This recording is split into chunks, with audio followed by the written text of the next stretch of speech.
क्या आप जानते हैं कि दुनिया में एक ऐसा देश भी मौजूद है जिस पर कभी भी किसी बाहरी ताकत का शासन नहीं चल पाया? एक ऐसा देश जिसका झंडा बाकी सभी देशों से बिल्कुल अलग है, ना तो चौकोर और ना ही आयताकार। यही वह भूमि है जहां भगवान गौतम बुद्ध ने जन्म लिया था और आज भी यहां सिर्फ दिन में एक बार भोजन करने की परंपरा जीवित है। नेपाल, एक छोटा सा देश, लेकिन रहस्य इतने बड़े कि हैरान कर दें। क्या आपको यह पता है कि नेपाल की धरती पर ऐसे मंदिर भी हैं जहां इंसानों की नहीं बल्कि जीवित देवियों की पूजा की जाती है? क्या आपने कभी सोचा है कि ऐसा कौन सा देश होगा जहां कोई सागर नहीं है, फिर भी यहां जल के देवता का वाहन मौजूद है? सबसे चौंकाने वाली बात तो यह है कि दुनिया की सबसे ऊंची छोटी माउंट एवरेस्ट भी यहीं स्थित है।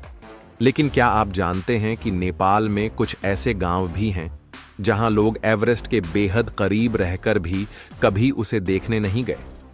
तो दोस्तों, अगर आप नेपाल की यात्रा करने का सोच रहे हैं या फिर बस इसकी रहस्यमयी और बौद्धिक दुनिया को समझना चाहते हैं, तो यह वीडियो आपके लिए किसी डिजिटल यात्रा से कम साबित नहीं होगी। आइए अब चलते हैं एक अनोखे सफर पर, जहां हर मोड़ पर मिलेगा आपको एक नया तथ्य, एक नई कहानी और एक बिल्कुल नया नेपाल। नेपाल की पहचान मुख्य रूप से माउंट एवरेस्ट से जुड़ी है। विश्व की सबसे ऊंची पर्वत छोटी और अपनी सीमित भौगोलिक सीमा के बावजूद नेपाल 8 में से 7-8 हजार मीटर से अधिक ऊंचाई वाली चोटियों का घर है। यही वजह है कि यह पर्वतारोहण और एडवेंचर टूरिज्म का बड़ा केंद्र बन चुका है। दुनिया का एकमात्र गैर आयताकार राष्ट्रीय ध्वज यानी नेपाल का झंडा, यह दुनिया का इकलौता झंडा है जो चौकोर या आयताकार नहीं है। यह झंडा 2 त्रिकोणों से मिलकर बना है, जिसे डबल पैनल कहा जाता है। इसमें लाल पृष्ठभूमि, नीली किनारी और सफेद सूर्य चंद्र का प्रतीक इसे बाकी सभी झंडों से बिल्कुल अलग पहचान देता है। अब बात करते हैं दुनिया के सबसे अनोखे टाइम जोन की, UTC +5-20-5। नेपाल का समय क्षेत्र ऐसा है जिसे दुनिया में सिर्फ 3 देशों ने अपनाया है। भारत UTC +5-20 पर चलता है और नेपाल उससे पूरे 15 मिनट आगे है। सन 1986 में नेपाल ने वैश्विक मानकों से अलग अपनी अनूठी पहचान बनाने के लिए इस विशेष समय क्षेत्र को अपनाया था। धर्म, संस्कृति और परंपराओं का अद्भुत संगम। संविधान के अनुसार नेपाल एक धर्मनिरपेक्ष देश है, लेकिन यहाँ की 81% आबादी हिंदू धर्म का पालन करती है और इसे संविधान द्वारा संरक्षित भी किया गया है। 2008 तक नेपाल एक आधिकारिक हिंदू राजशाही था और आज भी संविधान में हिंदू धर्म को विशेष संरक्षण प्रदान किया गया है। यहाँ हिंदू और बौद्ध धर्म अक्सर एक दूसरे के साथ संतुलित और समन्वित रूप से मनाए जाते हैं। प्राकृतिक और सांस्कृतिक विविधता से भरा नेपाल 80 से ज्यादा जातियों और समुदायों का घर है, जो 123 से अधिक भाषाओं में संवाद करते हैं। इसके बावजूद लोग एक दूसरे की परंपराओं, त्योहारों और संस्कृतियों का सम्मान करते हुए साथ रहते हैं। नेपाल का पर्वत, मैदान, झील, नदी, जंगल और धार्मिक स्थल सब मिलकर एक ऐसा सजीव संयोजन बनाते हैं जो विश्व स्तर पर कहीं और शायद ही देखने को मिले। नेपाल के धार्मिक रहस्य और चमत्कार इसे और भी अद्भुत बनाते हैं। नेपाल धर्म, संस्कृति और परंपराओं से परिपूर्ण एक ऐसा देश है जहां रहस्य और चमत्कार हर कोने में बसे हुए हैं। काठमांडू स्थित पशुपतिनाथ मंदिर भगवान शिव को समर्पित है और यह हिंदुओं के लिए किसी 4 धाम से कम महत्व नहीं रखता। यह मंदिर अपनी खास परंपराओं के लिए प्रसिद्ध है। यहाँ केवल हिंदू श्रद्धालुओं और वेद शास्त्र के विद्वानों को ही गर्भगृह में प्रवेश की अनुमति दी जाती है। विदेशी और गैर हिंदू केवल बाहर से मंदिर परिसर का दर्शन कर सकते हैं। यहाँ तक कि अगर कोई व्यक्ति भारतीय मूल का है लेकिन हिंदू परंपराओं का पालन नहीं करता तो उसे भी गर्भगृह में प्रवेश नहीं मिलता। इसी तरह नेपाल की एक और अनोखी धार्मिक परंपरा है कुमारी देवी यानी लिविंग गॉड की पूजा। यह परंपरा विशेष रूप से काठमांडू की रॉयल कुमारी से जुड़ी है। कुमारी शाक्य और बौद्ध समुदाय की एक पूर्व यौवन कन्या होती है जिसे देवी तालेजू भवानी का अवतार मानकर पूजा जाता है। इस कन्या का जीवन सामान्य बच्चों की तरह नहीं होता।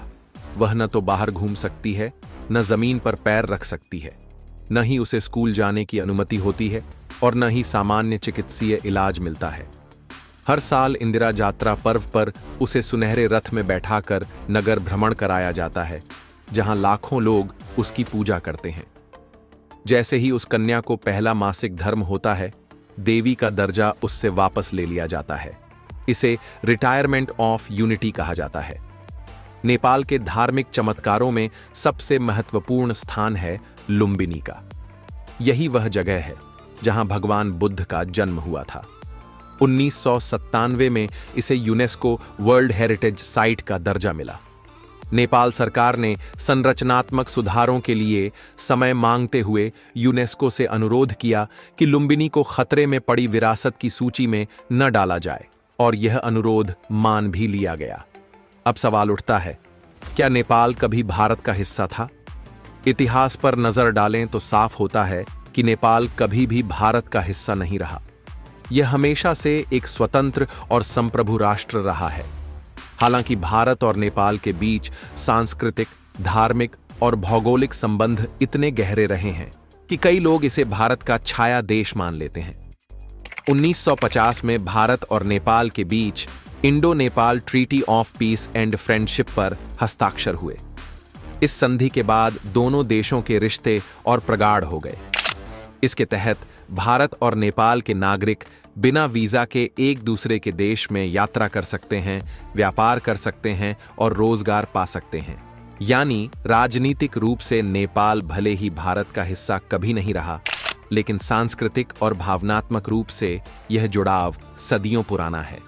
भारत और नेपाल के बीच खुली सीमा और यात्रा की यह सुविधा दुनिया के बहुत कम देशों में देखने को मिलती है। हालांकि भूकंप, आतंकवाद या राजनीतिक तनाव जैसी परिस्थितियों में अस्थायी बदलाव किए जा सकते हैं।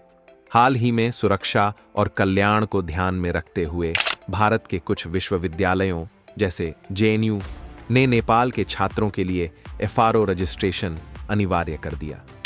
उद्देश्य यह है कि नेपाली छात्रों की बेहतर निगरानी और सहायता की जा सके। नेपाल एक स्वतंत्र मित्र राष्ट्र है, न कि किसी का छाया देश। हालांकि कई लोग नेपाल को भारत का प्रतिबिंब कह देते हैं, लेकिन हकीकत में यह पूर्ण रूप से संप्रभु राष्ट्र है। हाँ, सांस्कृतिक, भाषाई, धार्मिक और पारिवारिक समानताएं जरूर हैं, मगर नेपाल अपनी संप्रभुता पर पूरा अधिकार रखता है। सामान्य जीवन में भी नेपालियों की सोच में आत्मसम्मान, आत्मनिर्भरता और भारतीयों के प्रति दोस्ताना भाव देखने को मिलता है। भारत नेपाल संबंध प्रभुत्व पर नहीं, बल्कि आत्मीय सहयोग और साझेदारी पर आधारित है। नेपाल की आधिकारिक भाषा नेपाली है, जिसे देवनागरी लिपि में लिखा जाता है और यह हिंदी से काफी मिलती जुलती है। यहाँ की मुद्रा नेपाली रुपया है, जिसकी विनिमय दर लगभग 1 रुपये के बराबर 1.6 नेपाली रुपये होती है। भारत के 100 रुपये के नोट यहाँ आसानी से चल जाते हैं, लेकिन 500 रुपये और 2000 रुपये के नोट यहाँ मान्य नहीं है। नेपाल के लोग बेहद विनम्र, मेहमान नवाज और शांत स्वभाव के होते हैं। उनके लिए पर्यटक सिर्फ ग्राहक नहीं, बल्कि अतिथि होते हैं, और अतिथि का सम्मान करना उनकी संस्कृति का अहम हिस्सा है। अब बात करते हैं नेपाल को एडवेंचर और ट्रैकिंग का स्वर्ग कहे जाने की। यहाँ का अन्नपूर्णा सर्किट दुनिया के सबसे प्रसिद्ध और विविध ट्रैकिंग मार्गों में गिना जाता है। इस यात्रा में आपको हिमालय की बर्फ से ढकी चोटियां, घने जंगल, जंगली रोडोडेंड्रॉन फूल और पवित्र घाटियां देखने को मिलेंगी। इसके अलावा एवरेस्ट बेस कैंप ट्रैक तो हर ट्रैकर का सपना होता है। यहां आप माउंट एवरेस्ट की छाया में खड़े होकर खुद को धरती के सबसे ऊंचे बिंदु के पास महसूस करते हैं। ये ट्रैक केवल एक शारीरिक यात्रा नहीं, बल्कि आत्मिक अनुभव भी बन जाता है।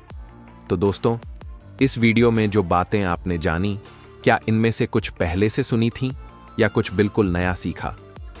कमेंट में जरूर बताइए, क्योंकि आपकी राय हमें और बेहतर कंटेंट बनाने की प्रेरणा देती है।